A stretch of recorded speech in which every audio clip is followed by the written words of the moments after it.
David West, he's the local mayor in the mid-north coast of New South Wales from the Midlands Council. This is that live radar shot that we're having a look at here, mate. You're still copping plenty, and you'll be copping plenty for a time to come.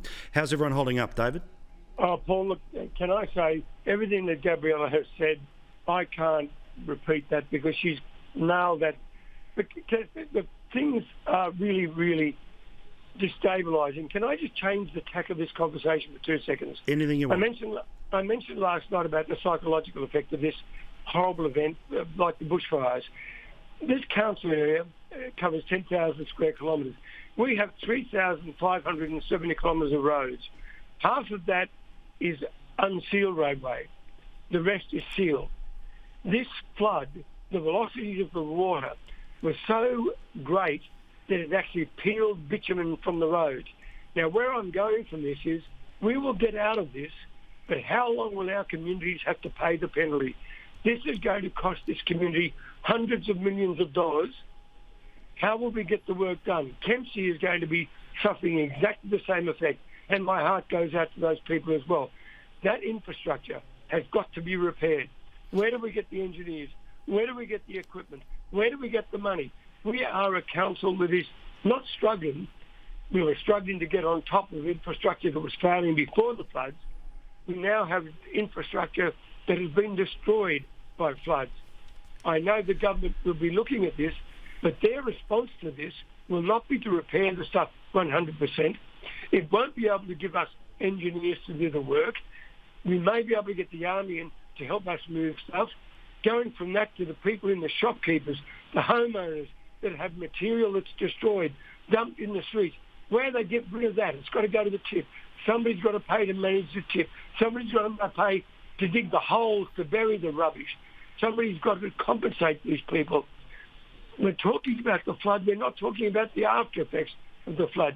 And the after effects of the flood is what's worrying me about the people that I love. Well, David, I'll tell you this. I promise you this, right, which is we're talking to you tonight while it's all going on. We're going to keep talking to you through all of this, all right? I want to talk to you like every week for the next little while after all the other media disappears, because there are people who, as you say, Port Macquarie, Kempsey, but I'm thinking about places like Maxville, Nambucca Heads. I'm thinking about the people at Valor Beach. I'm thinking about the people down the road in Kew. There's so many other little dots on the map that are absolutely getting pounded, and it's great for, you know, everyone to be there doing the live crosses into the news, but we've got to make sure that the attention you're getting tonight, you're still getting in 2 weeks' time.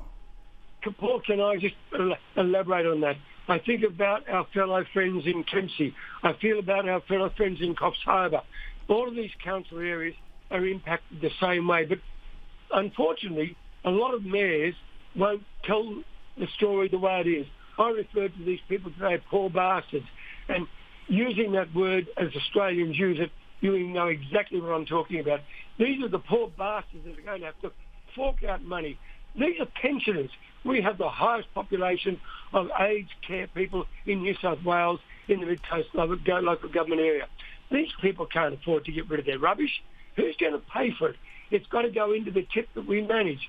We have to pay a tax for every tonne we put into the tip. Why?